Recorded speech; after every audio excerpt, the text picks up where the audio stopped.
So guys, ito po yung, tawagin ko na lang po itong episode 2. Doon po sa in-upload ko kahapon na dapat mag-move on ka na para magaan yung feeling mo at madali lang pumasok ang grasya po kung ano pong ilaan sa Panginoon po sa inyo.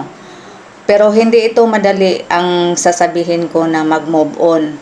Bumalik-balik pa rin yung sakit, yung mga hinanakit, andyan pa rin yan.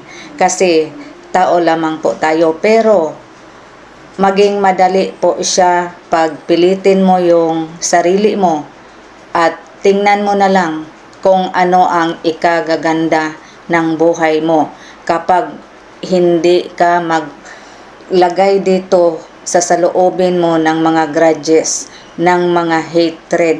So, yun ang makatulong po sa atin. So, sana'y ang bidyong ito ay makatulong. To be continued pa po ito.